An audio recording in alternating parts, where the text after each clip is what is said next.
What you have just witnessed is a typical illegal organ stealing and transfer. In this particular incident, a kidney was taken, meaning that the victim will live another day. But many other organs are stolen at higher cost to the victims.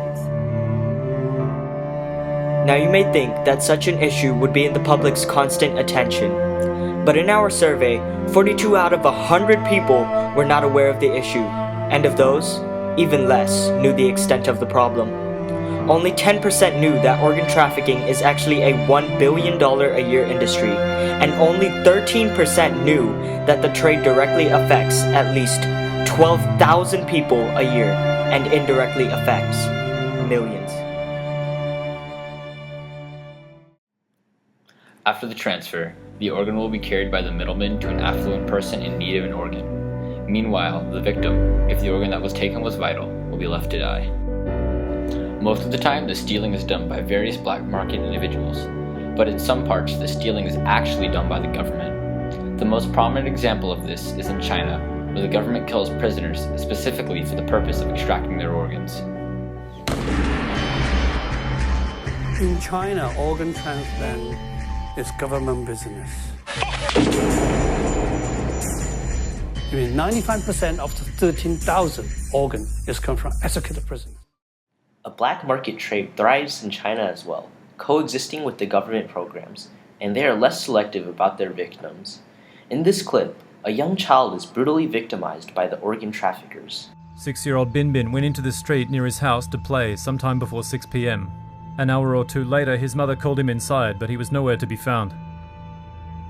A farmer found the young boy in a field hours later, covered in blood, his eye sockets empty. Police found the child's eyes nearby, the corneas had been removed.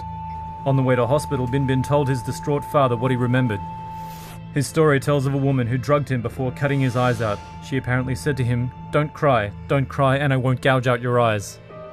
All around, the organ trade does not treat its victims well, even if the victim consents to the procedure in return for cash.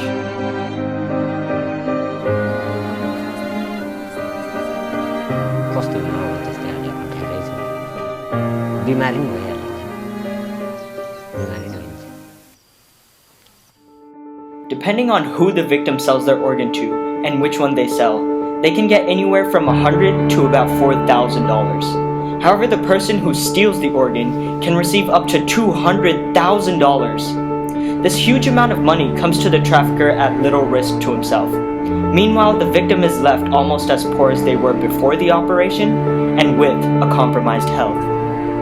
The lucrative amounts that the organ trade brings in would seem enough to draw attention from governments not themselves involved in the trade to try and shut it down. But the worldwide need for organs is strong, and when a person needs an organ, they rarely consider where it comes from. As of 2010, one had to wait 10 years for an organ, and every day 18 people die waiting for an organ.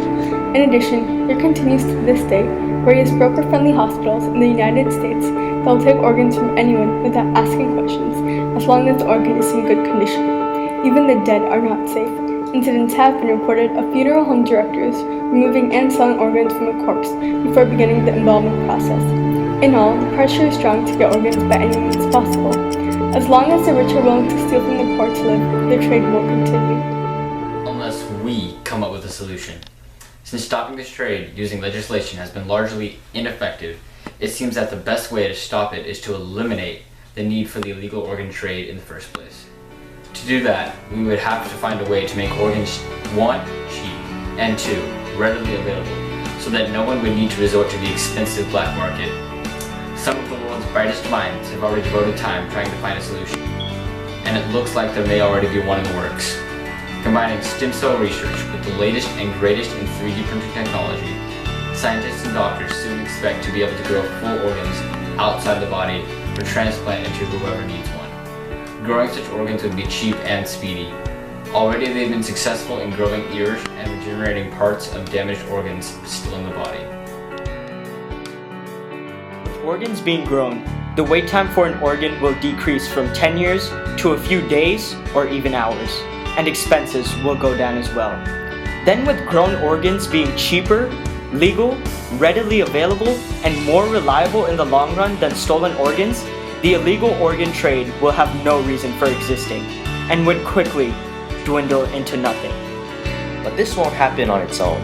We need you to donate money to stem cell research, or even go into that field so that one day, organs can be easily grown. With this technology, millions of lives will be saved each year, and the horrible organ trafficking trade can finally draw to a close.